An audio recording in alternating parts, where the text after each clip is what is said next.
Hello everybody, and welcome back to part 2 of my Millennium Falcon review. If you haven't seen part 1, I suggest you go see that one. I posted a link in the description box to part 1. And the part 1 goes over the exterior of this model.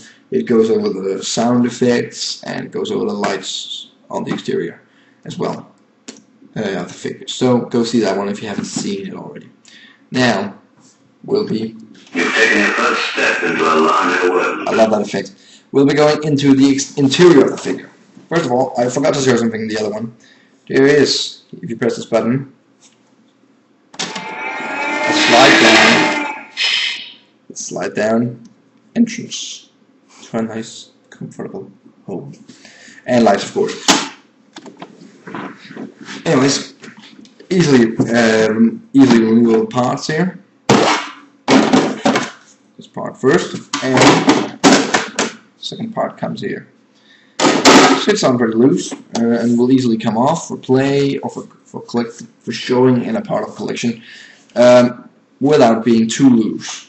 I mean, if you want to play with the thing, fly around with it, turn it around, they won't drop out still. They're not that loose, but they're loose too, as loose as they should be, really. I'll just be removing these missiles, by the way. Anyways, the interior of the Falcon. All the stickers in here are not pre-applied, which kind of bugs me, really bugs me. I hate applying stickers myself because I suck at doing it, and they have a tendency to come like loose, like this one over here, for instance. So I've been thinking about taking some super glue and stuff, putting it on, making sure they'll be remaining where they're supposed to be. I preferred when Hasbro pre-applied the stickers, really. But no more Hasbro bitching right now, or perhaps something. Anyways, when you get in here, of course, you press the button, and the ramp goes down. You enter here. First part of the room here is the medical station thingy. Now this is where Luke is laying in Empire Strikes Back after he had the battle with Darth. And there's a little hole here, so if you had like the Bespin Luke from Saga Collection 2002-2004 thing, can't remember, I haven't gotten the figure. You can put in there some sort of tube stuff for getting along with him. You can put in there, which is nice to have kind of that kind of play value. And you can put Luke here. That's good. It's supposed to be there, but it's kind of nice. You can kind of get that accessory and put it in there. But that's pretty good. In here, I'm not sure how much you can do, but in there, there's like a seat which you can move. You can turn it around, and the upper gun will be following it. That is the gunner's seat. Only the upper gun will follow the seat. You can see it right here. The belly gun won't be following, sadly. But hell, who cares? This isn't like a true scale Millennium Falcon. Anyways, moving on. There's kind of like a main hall here with the entrance to the cockpit. Sadly, there's just a hollow part here. Kind of sad, but hell, we can't ask for everything really. And it might have gotten a bit too unstable if that one had been been like without supporting walls like this part here and stuff, so you can move figures through. But anyways, moving on to here, this is like the main area, the main play area of the Falcon. You have the jog table. This jog, can't remember how you pronounce it really. It's pretty good. Goes around, oops, and goes spinning, and now I am destroying the damn Falcon. Oh damn. I am ruining Han Solo's baby girl. You will eat my heart out later. Really, seriously, I'm like, seriously, he will bloody kill me later, Han. Sorry, Han, ain't no hard feelings, please. Please, I will be putting her together myself. Anyways, as for the jog table, they come with these little figures. Little transparent figures, which will just fit in the holes. There's 3 of them originally. And to be honest, I only have 2 left. It's like the first accessory part I actually lost. It's the 3rd monster, which I think was like a Rancor or something. Here, Which is kind of sad. It's either if it's lost somewhere in the Falcon, I can't find it. If it's not in the Falcon, it's in my cat's belly or it's in the vacuum cleaner's belly. One of those two. First accessory I lost, kind of annoying. Having this girl.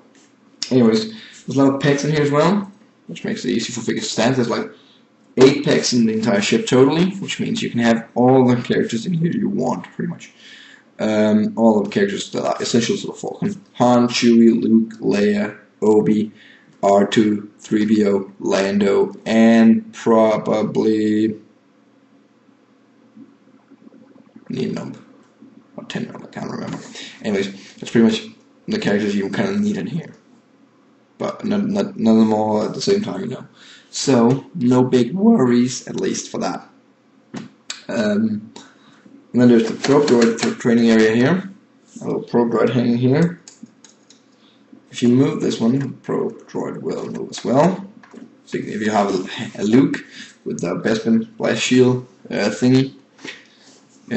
Also not the Bespin blast shield, just the blast shield helmet. He can be standing here with Obi-Wan guiding him and stuff through the mystical ways and the Force.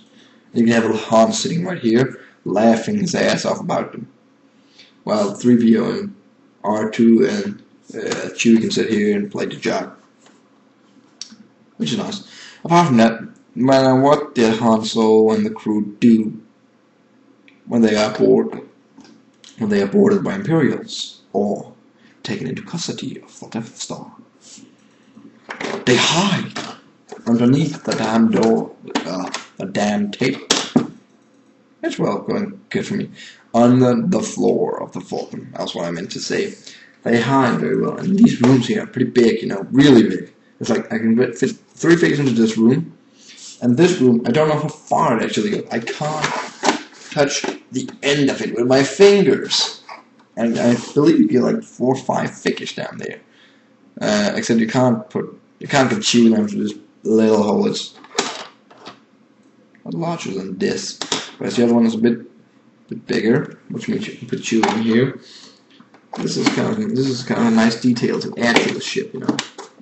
Not an essential detail.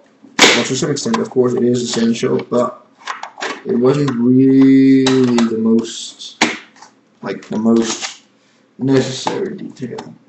But still a nice one. Furthermore, there's like doors here which doesn't open. This is the way into the escape pod, which is just in here. And I guess that's why Chewie and Han keeps outrunning the Imperials, because if they get caught or shot down, there's only an escape port for one. And secondly, they would have to get some welding gear to get the doors open to get in there. And I suppose if they had to just wait and weld the damn doors open, I have a feeling that Chewie would just rip the arms of Han and get in there, save himself. So I guess that's why they keep outrunning them. And then there's 2 doors down here, which you can open. These are open, actually. And my entire hand can be in there. And the room is like the length of my hand, the width of my hand, if I put it like this. You can't really see into it. There are no removable part here. I suppose that's just to keep your figures in, keep accessories like lightsabers, blasters, extra clothes for your characters and stuff like that. I have a bits box to do that in, but this is great for kids to put in there. You can't see what you have in there unless you go with light and really search, you know, empty it. And the same applies to these rooms, but I wouldn't put anything in there because accessories would probably just get lost. But it's nice. It's a nice play value for kids, you know. I heard about people removing, like the battery compartment starts here, and pretty much the entire electronics part takes this part of the ship, you know. I heard about people removing this part, removing the entire electronics of the ship, which is to some extent a shame, but I would like to see it, in fact. And putting in room here, the Falcon's room, and opening the doors and stuff, really putting it and giving it full play value without the lights and electronics, sadly, but really adding to the play set, which is nice. I would love to see one of those. And if I had the room, I'd probably want to get one. But I don't got the room for that. Now, this was the interior of the Falcon. Oh yeah, one more thing. The Jacques table lights up, which is nice. Anyways, this was part 2 of the review. I have a part 3 because there are 2 figures following accompanied by this one, and there's still a cockpit to review. So, follow me in part 2, or part 3, sorry, which will be posted in the description. Bye.